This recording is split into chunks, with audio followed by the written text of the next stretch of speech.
On the night of December 25th, 1996, while most families across America were asleep after celebrating Christmas, a 6-year-old girl vanished from inside her own home. Her name was JonBenét Ramsey. She lived in a wealthy neighborhood in Boulder, Colorado, inside a large decorated house filled with Christmas gifts, family photos, and holiday lights. But by the next morning, that same home would become one of the most infamous crime scenes in American history. A handwritten ransom note had been left inside the house. It demanded exactly $118,000. The note warned the family not to contact police, but they did anyway, and hours later, JonBenét's body was found inside the basement of the same house she was supposedly kidnapped from. She had suffered a fractured skull. A garrote had been tightened around her neck, and almost immediately, suspicion turned inward because police began asking a terrifying question. Was the killer already inside the home the entire time? Before the murder, JonBenét Ramsey was already known by many people, not because she was famous in the traditional sense, but because she lived in a world that attracted attention. She was a child beauty queen, born on August 6, 1990, in Atlanta, Georgia. JonBenét Patricia Ramsey was the youngest child of John and Patsy Ramsey. Her father, John Ramsey, was a successful businessman and president of Access Graphics,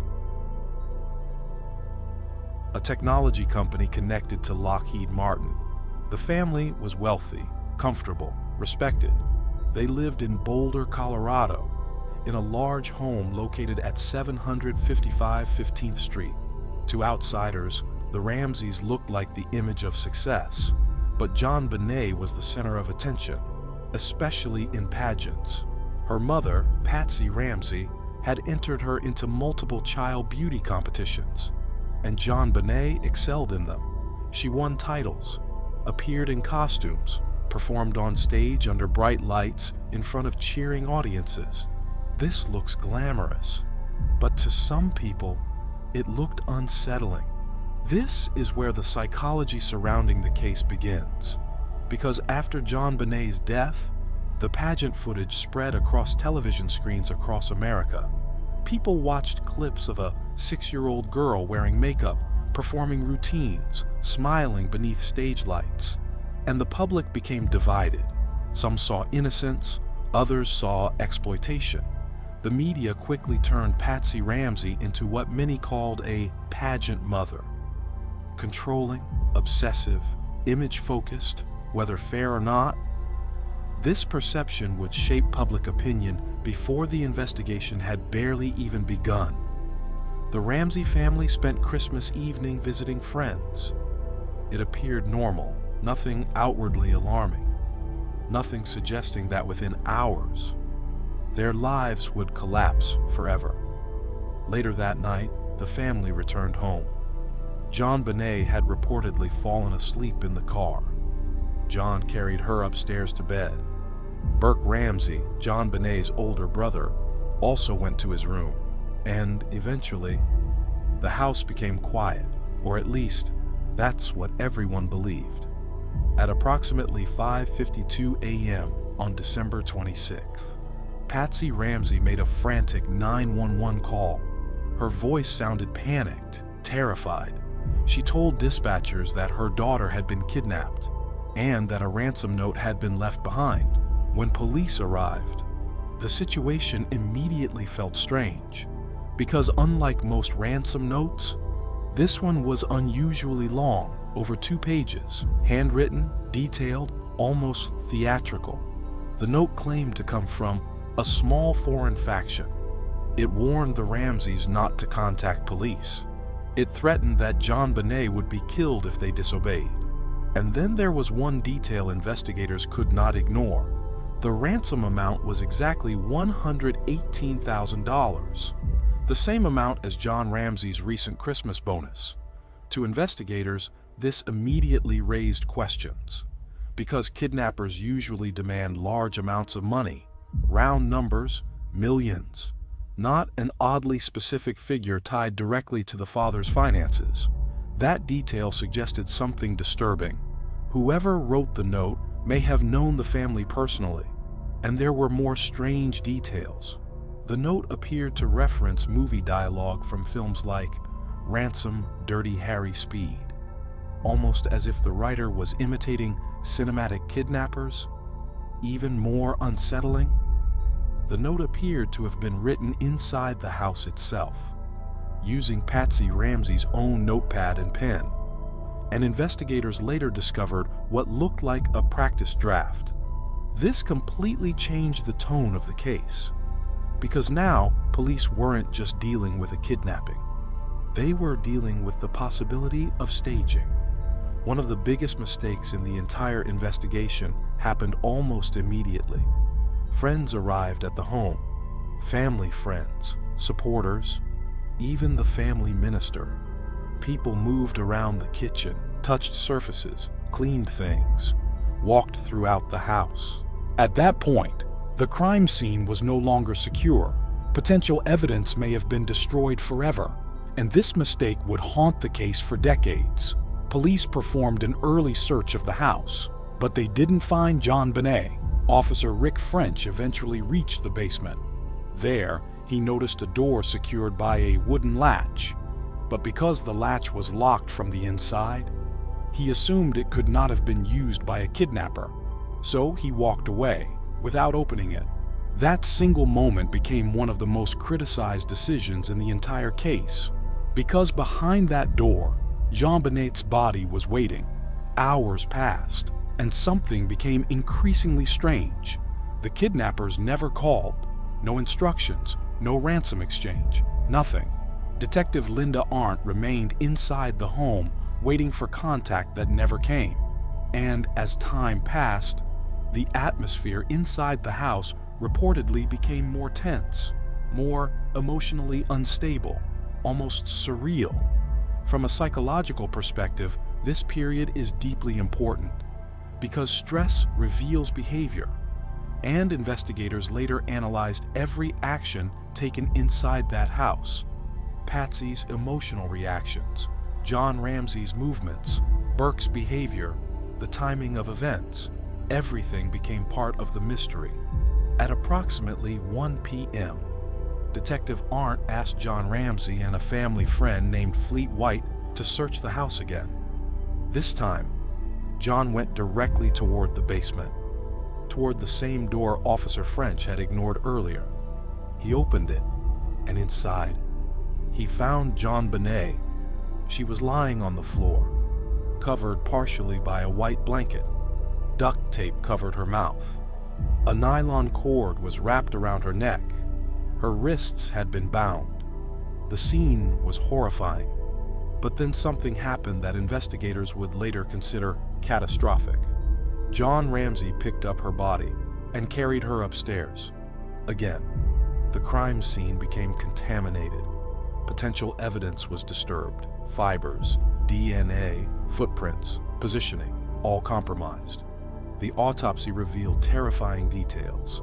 JonBenét had suffered a severe skull fracture, strangulation with a garrote, signs of possible sexual assault. The official cause of death became asphyxia by strangulation associated with craniocerebral trauma. The garrote itself deeply disturbed investigators because it appeared partially constructed using a broken paintbrush handle from Patsy Ramsey's art supplies. This suggested that at least part of the weapon had been assembled inside the home. Psychologically, the use of a garrote raised difficult questions. Because garrotes are rare in homicides, they require closeness, control, time. This was not impulsive violence. It felt personal. Then, investigators found something strange inside the kitchen. A bowl of pineapple, with fingerprints belonging to Patsy Ramsey. The autopsy later revealed JonBenét had eaten pineapple shortly before death, but both parents claimed they didn't remember giving it to her. This tiny detail became enormous in the investigation because it challenged the family timeline. Had JonBenét actually gone to bed immediately? Or had something happened afterward, almost immediately? The case exploded across national television, and the public became obsessed, not only because a child had been murdered, but because everything about the case felt strange. The wealth, the beauty pageants, the ransom note, the basement, the parents, the unanswered questions. And as media attention grew, the Ramsey family slowly transformed from grieving parents into possible suspects. This is one reason the JonBenét case became so psychologically fascinating, because public opinion formed extremely fast. Many people assumed parents kill children more often than strangers do, and statistically, investigators agreed. Former FBI profiler Greg McCrary even noted that child murders are far more likely to involve family members or caregivers than intruders. So police focused heavily on John and Patsy Ramsey, but the Ramseys claimed they were being unfairly targeted. They insisted someone had entered their home, someone unknown, someone dangerous. And this split created two competing realities. Theory 1, the family staged the kidnapping after an accidental or intentional killing. Theory 2, an intruder entered the house and committed the crime. Both theories had disturbing implications, and both had evidence supporting them. As police scrutiny intensified, people began analyzing the Ramseys psychologically. Some investigators believed Patsy's emotional behavior appeared theatrical. Others believed John Ramsey appeared unusually controlled. But trauma affects people differently, and this became another problem. The public began interpreting personality as evidence. Meanwhile, the case itself continued growing stranger, because every clue seemed to point in two directions at once. Experts examined the handwriting. Some believed Patsy wrote the note, others disagreed. No conclusion became definitive. Even experienced investigators admitted they had never seen anything quite like it. A 2.5-page ransom note written inside the victim's own house during the commission of a murder. It didn't feel normal. Nothing about the case did. By the late 1990s, the murder of JonBenét Ramsey had become more than just a criminal investigation. It had become a national obsession. Every interview, every facial expression, every word spoken by the Ramsey family was analyzed by millions of people. And yet, despite years of investigation, police still couldn't answer the most important question. Who killed JonBenét Ramsey? Was it someone inside the home? Or had a stranger entered the house unnoticed on Christmas night? Because the deeper investigators looked, the stranger this case became. After JonBenét's body was discovered, the Boulder Police Department immediately focused on the people statistically most likely to be responsible: the family. From a psychological and investigative standpoint, this made sense. In cases involving murdered children, family members are often examined first, especially when there are no obvious signs of forced entry. And in the Ramsey home, investigators initially believed the crime scene showed signs of staging. Police theorized that the ransom note had been created to cover up what really happened inside the home. Several details fueled this suspicion. The note was written using materials from inside the house. The ransom amount matched John Ramsey's bonus. The note was unusually long. There were no clear signs of a kidnapping escape route to many investigators. The note didn't feel authentic. It felt performative, almost theatrical. And psychologically, the language was strange. The writer switched between threats, movie-like dialogue, and oddly personal comments toward John Ramsey.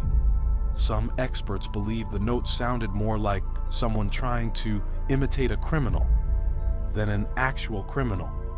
Very early in the case, attention shifted heavily toward Patsy Ramsey. Handwriting experts analyzed the ransom note. Some investigators believed there were indications she may have written it, but no conclusion ever became definitive. Still, public suspicion exploded, and the media amplified it constantly. People began constructing theories. One of the most widely discussed theories claimed Patsy may have accidentally injured JonBenét during a moment of rage, possibly related to bedwetting. Then, according to this theory, the scene was staged afterward to look like a kidnapping. But no direct evidence ever proved this, and the Ramsey family strongly denied it. At this point, the Ramseys were no longer simply grieving parents. They had become the center of one of America's most watched murder investigations. Every action they took became controversial. Some people believed they weren't cooperating enough with police. Others argued they were being unfairly hunted by investigators and media before evidence had even been established. This created something dangerous. Public opinion began shaping the narrative faster than forensic evidence. And once that happens in high-profile cases, truth becomes harder to separate from perception. John Ramsey also drew scrutiny. Some investigators described him as emotionally controlled, too controlled. But psychological reactions to trauma are unpredictable. Some people collapse emotionally. Others become detached and hyper-focused. And investigators struggled to determine whether John's behavior reflected guilt or shock. Meanwhile, the case itself kept generating contradictions. In 2003, the investigation changed dramatically because forensic scientists recovered trace DNA from JonBenét's underwear. The DNA belonged to an unidentified male, and importantly, it did not match John, Patsy, or Burke Ramsey. This discovery shook the entire case, because if the DNA belonged to the killer, then the family may have been innocent all along. But even here, nothing became simple. Some experts believed the DNA was highly significant. Others argued that trace DNA can appear on clothing through innocent transfer, especially in contaminated crime scenes. And remember, the Ramsey home had never been fully secured. Friends, police officers, and visitors had moved throughout the house. Evidence had potentially been compromised from the very beginning. As years passed, the investigation became divided internally, and two major figures came to represent opposite sides of the mystery. Steve Thomas. Steve Thomas believed the evidence pointed toward the family. He became one of the strongest supporters of the family member theory. Eventually, he resigned in frustration, believing the district attorney's office had interfered with the investigation. Then there was Lou Smith, a veteran detective who came out of retirement to assist with the case. But after reviewing the evidence, he reached the opposite conclusion. Smith became convinced an intruder committed the crime, and he argued that investigators had ignored evidence supporting that possibility. Eventually, he also resigned. This division inside the investigation itself became symbolic of the entire case, because even experienced detectives studying the same evidence couldn't agree on what happened. This is where the JonBenét Ramsey case transforms from a murder investigation into something psychologically fascinating, because nearly every clue supports two conflicting interpretations. Supporters of the intruder theory pointed to several things: unidentified DNA possible entry points, prior burglaries in the neighborhood, registered sex offenders living nearby, the sexual nature of the crime. There were also reports of a broken basement window, an unlocked door, open windows connected to Christmas light cords to Lou Smith. These details mattered. He theorized that someone entered through the basement window, possibly while the family slept. He believed the killer subdued JonBenét and took her downstairs before murdering her. Some investigators even speculated that JonBenét's pageant exposure may have attracted dangerous attention from predators. But critics challenged the intruder theory heavily because there were still problems. One major criticism involved cobwebs. Investigators noted that parts of the basement window area contained undisturbed cobwebs and debris. Critics argued, if someone climbed through the window, wouldn't the webs have been disturbed? This became another example of how the evidence seemed to contradict itself. Then there was the pineapple. Investigators discovered partially digested pineapple inside JonBenét's stomach. But her parents denied serving it to her that night. And Burke Ramsey's fingerprints were reportedly connected to the bowl nearby. This raised another uncomfortable possibility. Had JonBenét actually been awake later than the family claimed? Again, a small detail became psychologically significant because timelines matter and inconsistencies create suspicion. In 1998, a grand jury was convened. Its purpose: to determine whether charges should be brought against the Ramseys. After reviewing evidence, the grand jury voted to indict John and Patsy Ramsey on child abuse-related charges. Specifically, they believed the parents may have allowed JonBenét to be placed in a dangerous situation that resulted in her death. But here's what shocked many people. The district attorney refused to prosecute. Why? Because he believed there wasn't enough evidence to prove guilt beyond reasonable doubt. This left the public confused. Some people interpreted the indictment as proof of family involvement. Others saw the refusal to prosecute as evidence of weakness in the case itself. Once again, no clear resolution existed. At this point, the media frenzy became massive. Television programs, tabloids, talk shows, speculation everywhere. The case slowly stopped feeling like a criminal investigation and started feeling like a cultural spectacle. Former FBI profiler John Douglas criticized this heavily. He argued that the public had already emotionally convicted the Ramseys based on statistics and media narratives. And psychologically, that's important, because once society emotionally commits to a theory, contradictory evidence becomes harder for people to accept. Then came one of the strangest moments in the entire case. In 2006, a man named John Mark Carr was arrested in Thailand after confessing to JonBenét's murder. He claimed he had drugged her, sexually assaulted her, accidentally killed her for a moment. People thought the mystery had finally ended. But very quickly, everything collapsed. Because investigators discovered his DNA didn't match. And many details in his confession were publicly available information. It was a false confession. Another dead end, another layer added to the chaos. This case affected people in unusual ways. Investigators became emotionally consumed by it. The media became obsessed with it. The public became divided into camps. And online communities spent decades debating every tiny detail. Very few cases create this level of psychological fixation. Why? Because unresolved mysteries create cognitive discomfort. The human brain wants closure. And when closure never comes, people keep searching. In 2008, District Attorney Mary Lacy publicly cleared the Ramsey family using DNA evidence. She stated that the family should no longer be considered suspects, but even that became controversial. Some investigators strongly disagreed. They argued that the DNA alone was not enough to completely exonerate anyone, especially considering the compromised crime scene. So even after being officially cleared, public suspicion toward the Ramseys never fully disappeared. Today, the murder of JonBenét Ramsey remains officially unsolved. The Boulder Police Department still treats it as an active homicide investigation.